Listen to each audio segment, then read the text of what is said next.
And that's why I wanted to speak to you today about the new world taking shape around us, about the prospects for a new world order now within our reach.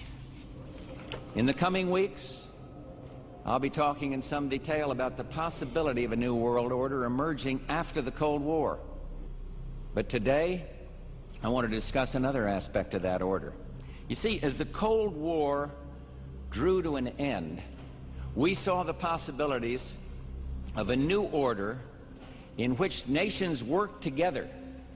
It refers to new ways of working with other nations to deter aggression and to achieve stability. As old threats recede, new threats emerge. The quest for the new world order is in part a challenge to keep the dangers of disorder at bay. We must build on the successes of Desert Storm to give new shape and momentum to this new world order. Only when this transformation is complete will we be able to take full measure of the opportunities presented by this new and evolving world order. The new world order really is a tool for addressing a new world of possibilities. This order gains its mission and shape not just from shared interests, but from shared ideals. The New World Order under the United Nations would mean, among other things, an end to our God-given rights given us and secured by the Constitution.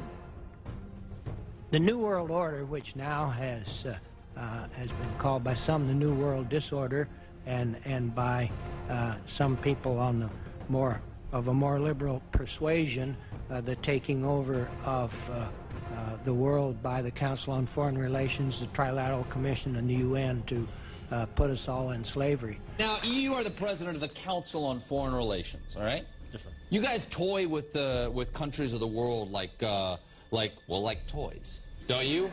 You're like the Illuminati, you're the Masons, you control everything, don't you? That's the rap on you guys.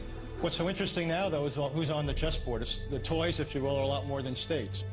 But it's good to have an outpost of the Council right here down the street from the State Department.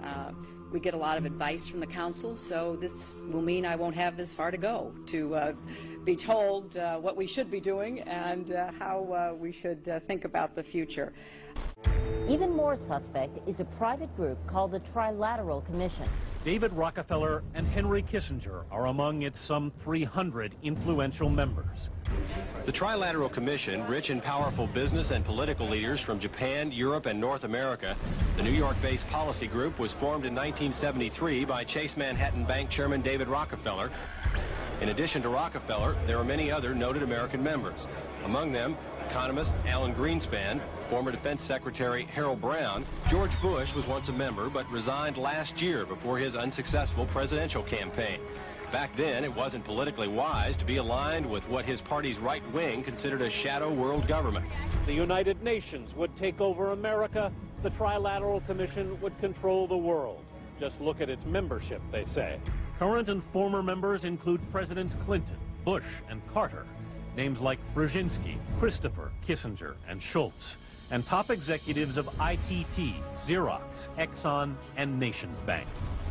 One of the things that the elitists discussed back at the turn of the century when they were talking about how do you convert the United States into a collectivist system was the fact that you can't do it quickly. You have to let people get used to it incrementally, because any major change would be rejected. The 1957 Conference of Rome, where the Common Market Treaty, providing for free trade in all products, was at last signed. 6 nations, France, Germany, Italy, Belgium, Holland, and Luxembourg, agreed to remove all mutual barriers to trade within 12 to 15 years, the embryo of a political union which they proclaimed to be their ultimate objective.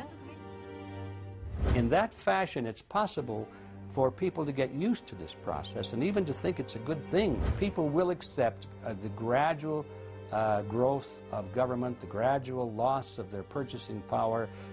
They'll accept almost anything if it's done gradually. And we have to be very alert to that. Well, the reason I bring it up, if you've ever heard any of our call-in shows, you know that we have people that think about the conspiracy theories. Mm-hmm. Of people like you. You would be a poster child for these people because you have served on the board of the Council on Foreign Relations. You helped start the Trilateral Commission, and you've been to the Bilderberger Group. Are people too close in this world, people in business, too close to the governments? Well, you know, there is such a thing as insidious influence. And the question is, how does it operate? Does it involve bribery? And does it involve some sort of psychological domination of individuals? I don't believe in this notion of some sort of secret societies controlling people. But of course, in any political system, there are sort of over-the-table and under-the-table arrangements. There is a chance for the President of the United States to use this disaster to carry out what his father, a phrase his father used, I think, only once, and hasn't been used since, and that is a new world order. We know now that September 11th of 2001 was the beginning of what we might call a new world order. The new world order that this president's father talked about with such great enthusiasm seems to be high on the agenda of this administration. Opponents, however, say the initiative is nothing less than a plan to create a North American Union that would eliminate sovereignty for all three nations. Building on the North American Free Trade Agreement, the NAFTA section of the Commerce Department is busy drafting laws and regulations for a North American Union, a union of Canada, America, and Mexico. The President has attended secret meetings and signed at least 2 agreements under the Security and Prosperity Partnership Program. The stated goal established by Presidents Bush, Fox, and Prime Minister Paul Martin is integration by 2010. It's a plan from the business elites, the political elites, that will cost more American jobs, cost American sovereignty, but it would fulfill the president's father's vision. Now, former United States Trade Ambassador Robert Zoellick is talking about it again with renewed vigor. This time, a new world order with business at the helm of trade and economic policy. It's an agenda that goes hand in hand with the United States, Mexico, and Canada, working quietly and behind the scenes to promote a common market with common deregulation for the benefit of multinational corporations. It's remarkable to me, the arrogance, the idea of just simply throwing away the nation's sovereignty, but they're trying to do so in so many ways. People better understand that they mean exactly what they're saying. It's a new world order they're trying to create. Dobbs, the only mainstream anchor to expose the new world order, resigned shortly after bullets were fired into his home. Well, there have been extraordinary scenes in Berlin tonight as thousands of people gathered to hear Barack Obama deliver key foreign policy speech on his current European tour. The Democratic presidential hopeful laid out his vision for America's place in a new world order. In this new world, such dangerous currents have swept along faster than our efforts to contain them. And that is why we cannot afford to be divided. No one nation, no matter how large or powerful, can defeat such challenges alone. But the burdens of global citizenship continue to bind us together. In this new century, Americans and Europeans alike will be required to do more, not less. Partnership and cooperation among nations is not a choice. It is the only way, the one way, to protect our common security and advance our common humanity. That is why America cannot turn inward. That is why Europe cannot turn inward. America has no better partner than Europe. Now is the time to build new bridges across the globe as strong as the one that binds us across the Atlantic.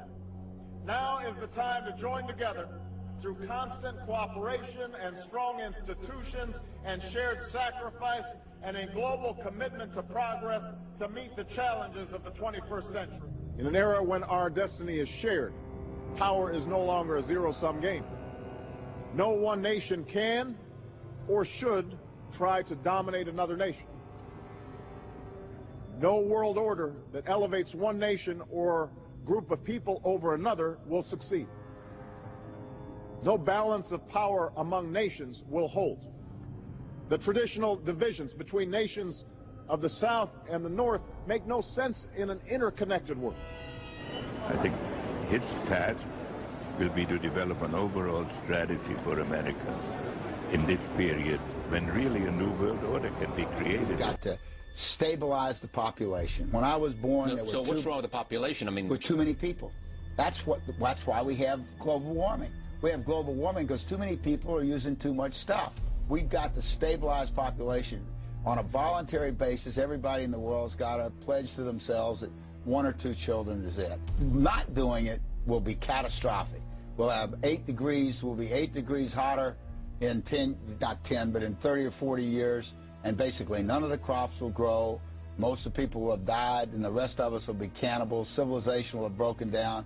What the few people who are left will be living in a failed state like Somalia or Sudan, and living conditions will be intolerable. The droughts will be so bad there'll be no more corn growing. Not doing it is suicide. Heard about the government secretly listening in on phone conversations without a warrant, but there is evidence that your email is also being tapped. The government has been intercepting most emails as part of its terrorist surveillance program. That program has been criticized as illegal because it's missing an important ingredient: search warrants. Several years ago, Klein says he came to suspect that AT&T had installed secret computer gear designed to spy on internet traffic at the request of the National Security Agency. The secret room at AT&T contains gear which enables the government to look at every individual message on the internet and analyze exactly what people are doing. Here's another document. It mentions a company called Narus. Narus makes computer software that can swallow and analyze 10 gigabytes of information every second. That means it could go through all the information in all the books in the Library of Congress in a little over 15 minutes. Bankston isn't allowed to talk about the documents in detail. The government has since had them sealed, but he says what is in there boggles the mind. We are talking about a substantial portion of all the communications traffic in the United States. We are threatened by a superclass that control the flow of information and hide technology from the public. The prospect of domination of the nation's scholars by federal employment, project allocations, and the power of money is ever present and is gravely to be regarded. We must also be alert to the equal and opposite danger that public policy could itself become the captive of a scientific, technological elite. It is time to put down the remote control, to turn off your Xbox, and start paying attention. It is time to step away from everyday luxuries and pop culture and take action against a monolithic, concentrated evil in order to save what's left of humanity. We must now trade in our apathy for action in order to defeat this invisible empire.